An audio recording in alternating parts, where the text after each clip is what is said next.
पिछले भाग में आपने सुना कैसे आरव, एक हारा हुआ लड़का, एक किताब की वजह से अपनी सोच बदलने लगा। कैसे उसने समझा कि हार बाहर नहीं, अंदर होती है। पर क्या सोच बदलने से सब कुछ बदल जाता है? नहीं, सोच बदलना पहला कदम है, लेकिन जीतने के लिए चलना पड़ता है, गिरना पड़ता है और फिर उठना भी। अब कहानी वहीं से शुरू होती है जहां आरव खुद से वादा करता है, अब मैं बस सोचूंगा नहीं, अब मैं करूंगा। आरव अब हर सुबह उठता और शीशे में खुद से एक सवाल पूछता, तू क्या बनना चाहता है? शिव खेड़ा की किताब ने उसे सिखाया था, winners set clear goals, losers make वेग विशेस। पहले आरव बस एक अच्छी जिंदगी चाहता था। अब उसने तय किया, मुझे एक मोटिवेशनल स्पीकर बनना है जो दूसरों की जिंदगी बदल सके। अब उसका सपना सिर्फ सपना नहीं था, अब वो मिशन बन चुका था। पर एक सपने को सच करने का रास्ता आसान नहीं होता। आरव जब पहली बार मंच पर बोलने गया, उसकी आवाज कांप रही थी। लोग हंसे, कुछ ने मजाक उड़ाया, पर उसने हार नहीं मानी। शिव खेरा कहते हैं, success is not an accident, it is a result of your attitude and your actions. हर बार की असफलता ने आरव को निखारा और हर बार उसने खुद से कहा, डर को जितना है तो डर में जाना होगा। कई बार आरव सोचता, क्या मैं वाकई काबिल हूं? लेकिन किताब की ये लाइन उसे फिर से खड़ा कर देती, if you don't value yourself, nobody else will. उसने अपनी कमियों को गिनना बंद कर दिया और अपनी खूबियों को निखारना शुरू कर दिया। उसने खुद को एक्सेप्ट करना सीखा, फ्लॉज, पास्ट, फेलियर्स, सब कुछ।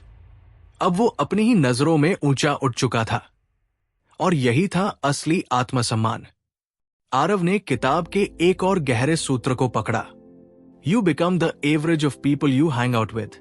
उसने अपने चारों ओर एक पॉजिटिव सर्कल बनाना शुरू किया, ऐसे लोग जो उसे इंस्पायर करते, ऊपर उठाते और पीछे खींचने वाले नहीं। उसने टॉक्सिक दोस्तों से दूरी बना ली और ग्रोथ माइंडसेट वाले लोगों के साथ उठना बैठना शुरू किया। अब हर दिन, हर बातचीत उसे उसके लक्ष्य के करीब ले जा रही थी। आरव जान चुका था, excellence is not an act, it's a habit. अब वो हर सुबह 5 बजे उठता, 30 मिनट पढ़ता, 10 मिनट ध्यान करता और हर दिन एक छोटी जीत का जश्न मनाता।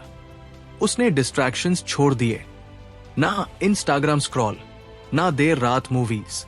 अब उसके पास एक्सक्यूजेस नहीं थे, सिर्फ एक्शंस थे। एक वक्त आया जब उसे लगातार रिजेक्शन मिलने लगे। कोई मोटिवेशनल इवेंट उसे बोलने नहीं बुला रहा था, पर शिव खेरा की ये बात गूंजती रही, winners never quit and quitters never win. Aarav ने खुद से कहा, अगर ये रास्ता आसान होता तो सब चल लेते। उसने अपनी कोशिशें जारी रखी, वीडियोस बनाए, छोटे इवेंट्स में फ्री में बोला और एक दिन एक बड़ा मंच मिला। वहीं से उसकी पहचान शुरू हुई। आज आरव एक जाना पहचाना मोटिवेशनल स्पीकर है। लाखों लोग उसे सुनते हैं, सीखते हैं और बदलते हैं।